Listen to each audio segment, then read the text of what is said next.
Revenge against Shechem. Now Dinah, Leah's daughter, whom she bore to Jacob, went to meet the young women of the land. When Shechem son of Hamor the Hivite, who ruled that area, saw her, he grabbed her, forced himself on her, and sexually assaulted her. Then he became very attached to Dinah, Jacob's daughter.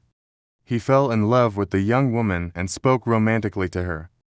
Shechem said to his father Hamor, "Acquire this young girl as my wife." When Jacob heard that Shechem had violated his daughter Dinah, his sons were with the livestock in the field.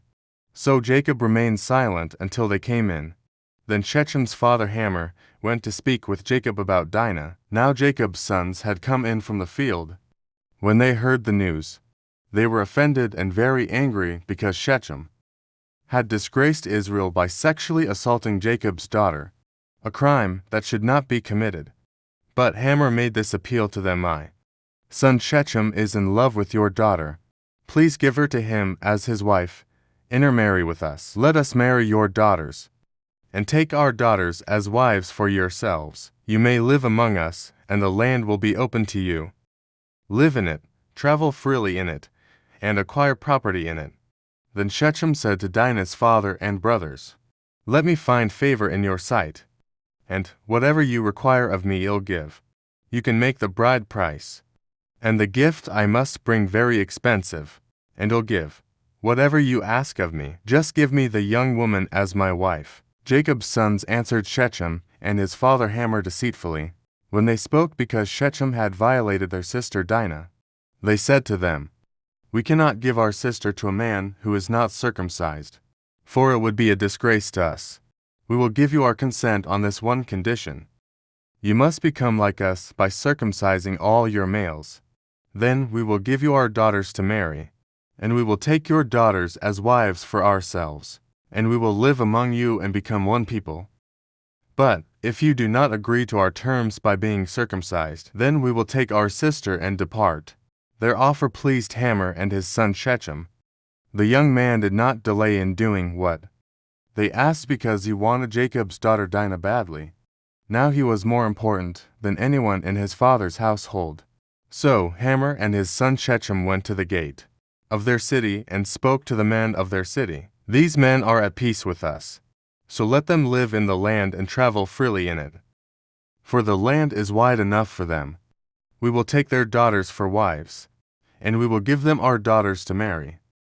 Only on this one condition will these men consent to live with us, and become one people. They demand that every male among us be circumcised, just as they are circumcised.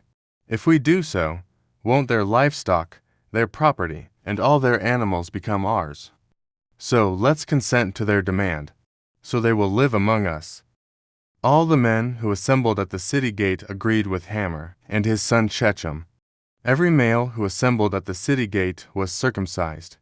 In 3 days, when they were still in pain, 2 of Jacob's sons, Simeon and Levi, Dinah's brothers, each took his sword, and went to the unsuspecting city and slaughtered every male.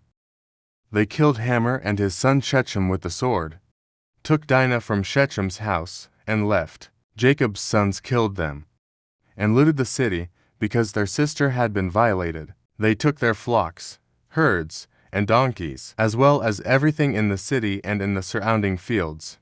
They captured as plunder all their wealth, all their little ones, and their wives, including everything in the houses.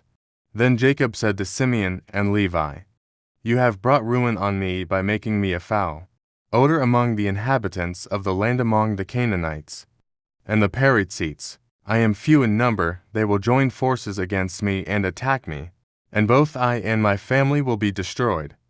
But Simeon and Levi replied, "Should you treat our sister like a common prostitute? Simeon and Levi are brothers. Weapons of violence are their knives. O my soul, do not come into their council. Do not be united to their assembly, my heart. For in their anger they have killed men, and for pleasure they have hamstring oxen. Cursed be their anger, for it was fierce, and their fury, for it was cruel. I will divide them in Jacob, and scatter them in Israel." Thank you for watching. God bless you.